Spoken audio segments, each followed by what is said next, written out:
Welcome to another edition of Just the Average Homeowner. When I came home last night, the house was pretty cold, which truly isn't too unusual because my wife likes to keep it at 60 degrees.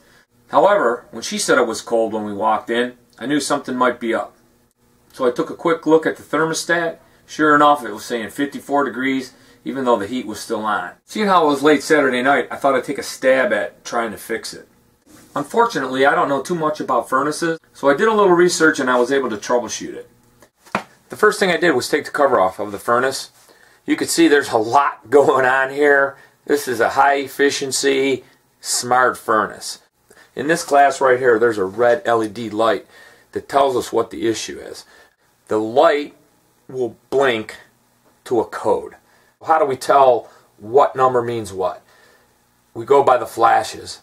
The quick flash is the first digit. So if it's just one quick flash, that would be a 1 or a 10, and if it's 2 quick flashes, that would be 20, and 3 quick flashes, it would be 30. So my code was flashing 3 quick flashes and 1 slow flash.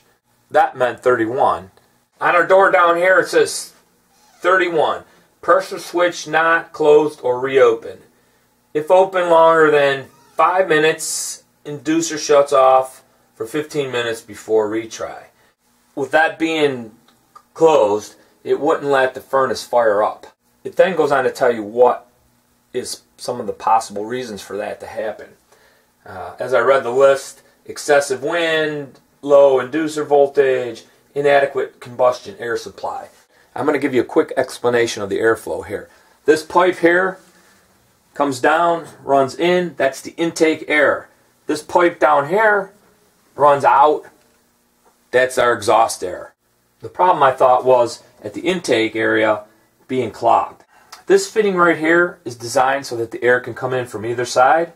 Once you decide how you're setting up your furnace, the air comes in from one way and the other way is plugged. And they put this little plug right in here and it just pulls out.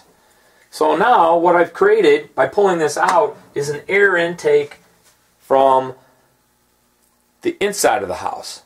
If I pull this out, then fire up the furnace, and it goes on, that'll mean that this is clogged somewhere in this pipe all the way to the outside. And sure enough, when I pulled this out, flipped the furnace back on, it kicked back on and heat came and we found our issue.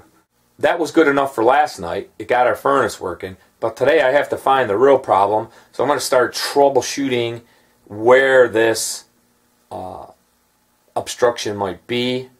First thing I'm going to check is outside a little better. It was dark. I'm going to pull that front out, see if some leaks were clogging the intake outside. I got a bad feeling though that this pipe goes from 4" to 2", and it's probably somewhere down in here, which is going to make the repair a little bit difficult. But still, it's something I think I can do without calling in a furnace service.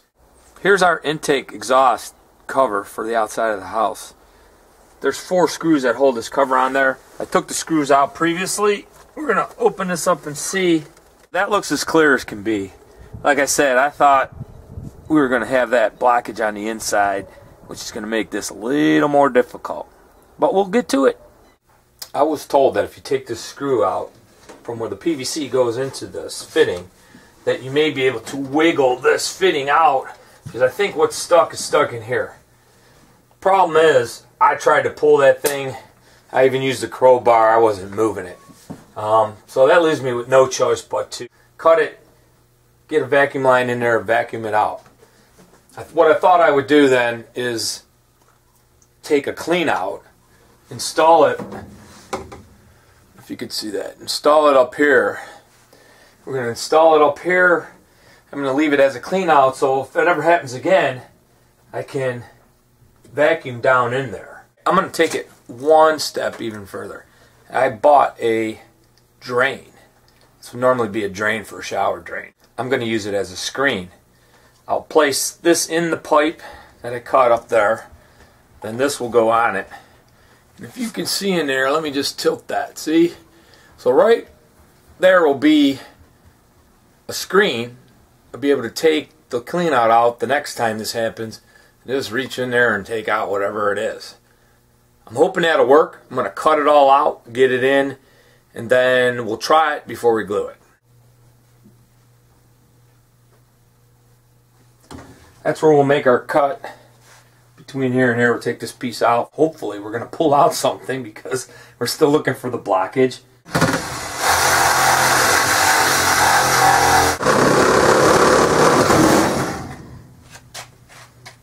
Alright, I'm going to get a vacuum in here, vacuum this all up before I take that out. My solution to this was I bought this 1 inch, 3 feet of 1 inch flexible hose. I got it hooked through various attachments to my shop vac. It's a couple of shop vac attachments to make it easy, to make things smaller.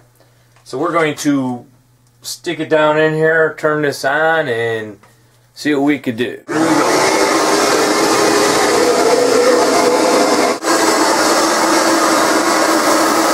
There's some leads. I'm going to call for heat. We're going to see if this thing does it. I went upstairs and turned the thermostat up. I'm going to put this plug back in. Alright. Then we're going to flip the switch back on. You hear this furnace kick in. Now let's see if she fires up. That'll go for a minute and a half. Then it'll spark up on the old sparker here and we should get a flame.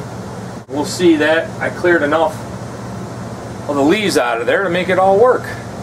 Looking in the light here, I see it blinking 12, which says blower on after power up, which is what it's supposed to do. Start the gas valve, click open, and now we got flame. So evidently, we fixed our issue. We're going to put it all, this piece is all back together, and we're going to try it again. We're going to put that screen right in here. Then we're going to put this piece over top. Alright, there it is all together. I'm going to put the cap on there, and you can see as soon as we take this off, if leaves are in here, we'll be able to pull them right out. I tested everything out with all the components in place. It all worked. I'm going to glue these pieces in. Everything from here is just a simple plumbing job.